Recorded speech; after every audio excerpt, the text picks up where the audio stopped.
Hang on, I'm scratching my foot.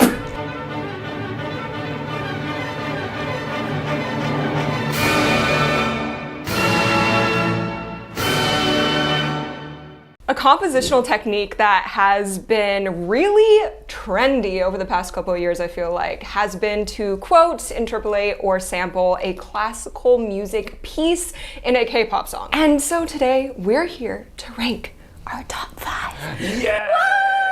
Which will, of course, be based on our own biases as human beings. So please list your favorites in the comment section below. Who wants to go first? Do you want to do rock, paper, scissors? Shoot. Rock, paper, scissors, shoot. Wow, I never win these. My number 5 is from a little group called SF9, and it is their song Jungle Game. Which features a classical piece? In the Hall of the Mountain King by Edvard Grieg from his Peer Gynt suite. When I'm in the mood for some wackiness, this song really delivers. And I think it does do the piece justice. Do I think maybe they should have went up to and like completed it the way you ever agreed it? Maybe a little bit, but then they sing it in such a light way. They do the hum, but they also do Welcome to My Jungle Game, and it's just fun. My number 5 is Vix's Fantasy. Yay! I saw your script. Oh, damn it. Yeah. Honestly, I totally get it. I totally get this one. So this is a song that features Beethoven's Sonata Quasi un Fantasia, aka the Moonlight Sonata. I cannot imagine this song without the Moonlight Sonata. The harmony, the chord progression, the triplet motif. They ask you how you are, you just have to say that you're fine when you're not really fine, but you just can't get into it because they would never understand. The story behind Moonlight Sonata fits what Vix are singing about in this song really well. Beethoven dedicated this sonata to his 19-year-old student. He had proposed to marry her, but her father forbade her from marrying him. And so we get a lot of different emotions in this Vix song that could kind of fit what was going on in Beethoven's life around then. Yeah, but you know, without any of the ickiness. And I love the fact that they kept orchestral instrumentation. We've got a full orchestra in here. I hear woodwinds, I hear brass, I hear strings, I hear an organ. And so it's just this explosion of sound. And then we like rest back down to the Moonlight Sonata. And we've got that very gentle reflection of the love that cannot be. And it's just so important to the story to have the Moonlight Sonata. It's part of the narrative. My number 4, this is Triangle by TVXQ extended version featuring Boa. Yeah! So the story about this piece is really crazy. Mozart wrote his last 3 symphonies, this being the middle one. So this is 39, 40, and 41, over the course of like 3 months. And it was like one of those things where Mozart just knew the final form of the music upon writing it. There was no need to correct anything, and they were just masterpieces. So what's interesting is when you listen to that chorus, you're gonna notice the Mozart theme, you're gonna notice what TVXQ are singing, and they're not gonna feel like they're colliding, they're at odds with each other. And that's how you know the TVXQ is a good counter melody. Not only does it fit the harmonies of the piece, but it also knows just which notes to bring out that still make the Mozart sound like both these things can operate at the same time. It's almost like counterpoint or polyphony. Yeah. My number 4 is By My Monster with Rachmaninoff. Yeah, no, I re-listened to it. It's too sappy. I definitely think it's in the top 10 handily. The classical quote in this song is on the shorter side, but it's also the context for which it is used. First of all, the producer who majored in classical composition hired a string orchestra to record the song. Then he composed classical sounding moments throughout By My Monster that blended well with and supported the Rachmaninoff interpolation. For example, I love how in the bridge, on and off trade off the main melody really quickly. One member, melodies pass to another member, melodies pass to another member, melodies pass to another member, which happens very often in classical symphonies. This even happens in the third movement of Rock 2. Let's go! Where towards the end, the main melody starts on the French horn, moves to the violin, English horn, flute, oboe, clarinet. Wow. And so I'm like, the fact that they just like took not only the depression that Rachmaninoff felt, in which caused him to write this second symphony, because his first symphony didn't do very good. He was really depressed after. Yeah, correct. Going back to your point about the way they use the Rachmaninoff, like, you know, they sped it up a bit. I'm going to spew my Kevin's hot take, which is I think that a lot of modern recordings of classical music are a little on the slow side. But fortunately, with Apple Classical, you can look at older recordings from the 20th century and compare them with recordings from today. And you can find which ones you prefer. Maybe you like them slower. Maybe you like the slow ones with a little bit more flow. That's me. But they have all that. Number 3 is one that you recently brought to my attention. Very recently. Very, very recently. Oh yeah, it just really worked. Really? 1, 2, 3, Rebel! Yes, I was going to say TVXQ because all I was thinking about was how TVXQ showed up twice in my top 5 list. Funny story, when I first reacted to this, I was just confused by why it was Carol of the Bells. And then I realized, hey, this is actually a Ukrainian song about swallows bringing in spring, aka bringing wealth into the home. Celebrating a bountiful new year, this song is often performed on the new year. Yeah, and you know, Christmas and New Year might be really close in time, but they definitely signal different things for me. And now knowing that this is a New Year's song that looks forward to spring, not only do I have a newfound appreciation for this song, but I also have a newfound appreciation for the way TVXQ used it in Rebel. It's actually probably the briefest use of a song. The first time is the intro. Dun, dun, dun, dun. Oh, you're right. And then it comes back in the vocal melody and the instrumental in the pre-chorus. Dun, dun, dun, dun, dun, dun. Isn't that...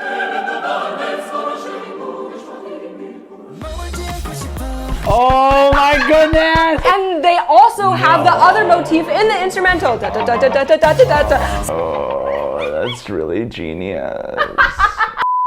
You know, the reason my mind was so blown just now about that part I didn't realize was the original Shedrick song was because the way they used it and those little bleep loops they add on the synth, I definitely thought it was an original melody because it was just so, it just sounded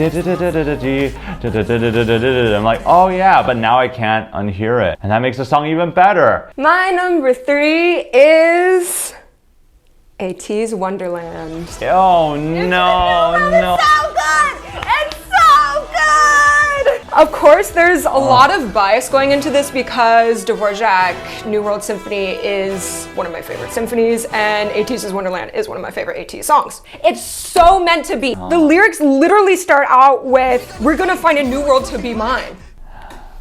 Oh. They didn't even have to change the keys. They did not. And on top of it, not only fitting context-wise, you know, ATs being pirates and all, and the fact that Dvorak probably got to the US via ship. You're right. Right? No, right? Yeah. Just musically, I really like how they featured this song. In the beginning, they take the brass motif from the 4th movement, and they create like a low brass drone, dirge. And they could have left it at that. But no, they bring it back, and for me, it just fits so perfectly. And it uses the intro. Exactly. The producers for this performance even composed some woodwind parts that don't exist in the original Dvorak symphony so that it fits in this like explorer, pirate, defeat the Kraken, defeat the Kraken vibe, right? And so we've got like this like sea shanty-esque like piccolo stuff going on during it. It's all right, now we're on to our number 2. All right, well, this is the part where the list becomes extremely obvious. Okay, can I guess? Yeah. Because I think I know what your number 1 is. 3, 2, 1, feel my rhythm. Yeah, beforehand we didn't know each other's lists, but just because I'm like the camera lady for all of his reactions, I know. Yeah, Feel My Rhythm does a lot of things that are really unique in its own. It inadvertently makes a clever joke about Baroque tuning because the song is in D flat, which is almost like a Baroque D major pitch. But then during the key change, they skip the original key D major into E flat major. So my like perfect pitch modern tuning brain is like, oh, but it's where's the opening really plays it straight, right? You're like, oh, they're just gonna quote it, and it's the rest of the song's gonna have nothing to do with it. But then they write this melody where the Bach melody is allowed to take a back seat. They gave it its time to shine, and now we hear it in a new context as the supporting instrumental for the melody. And the rhythm in their vocal lines, it even adds some like hip hop influence. Yeah, and then the slow triplet da da dee da da dum. There's a lot of flow into it, and it really recontextualizes this chord progression. We ready for my number 2? Yeah. Now. D-O-double-P, top dog! They do 2 movements from Mozart 25. Then they also do Mozart's Turkish March. I cannot listen to this song without grinning ear to ear. Oh, this song man. just brings me so much joy. The beginning, it's just very much, it just sounds like straight up sample of Mozart. But then like it slowly starts panning towards your left earbud while a riser appears in your right earbud. You're like, oh boy, what's gonna happen next? And then it's like, and suddenly we're like in EDM, hip hop, dubstep, K-pop song with Mozart continuing throughout. I think the Mozart is so perfectly weaved into this song. During the rap section, they switch to the Turkish March! And then not only that, just as you think like they're about to repeat just the same motif over and over again, in the bridge, that's when they bring in the allegro. They actually sing along with the melody. See, I didn't know that. Well, I don't even know what the Mozart 25 finale sounds Here, like. let me.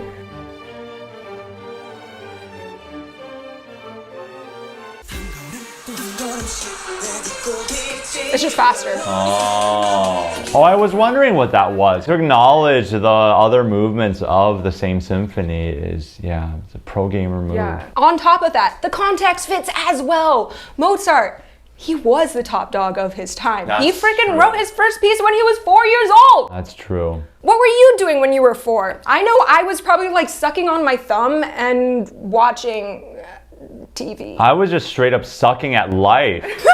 You were 4, you can't say that.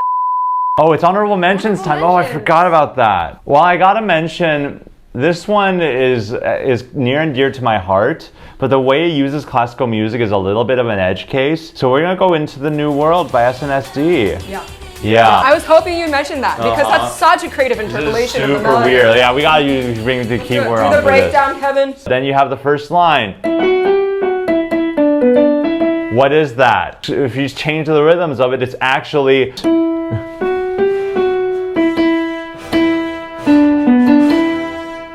There are many great things about this. First of all, let's consider how this was written at a time when K-pop was still in its, maybe not infancy, but what we know as modern K-pop is like just budding. And classical interpolations were not a thing back then, and yet for someone to do it so cleverly, that's just kudos to them. And speaking of taking a classical melody and changing it into a vocal melody, Twice's Last Waltz. Oh, sure. Waltz of the Flowers, Nutcracker, Tchaikovsky. So they take this beautiful waltz that Clara in the Nutcracker, she's been watching this beautiful performance in the Nutcracker's world, and it's like towards the end of the performance, and it's just like this beautiful like wanting to live in this moment, and guess what the lyrics are in Twice's Last Waltz? Can we stay in this moment? Yeah. And your number 1 is 3, 2, 1.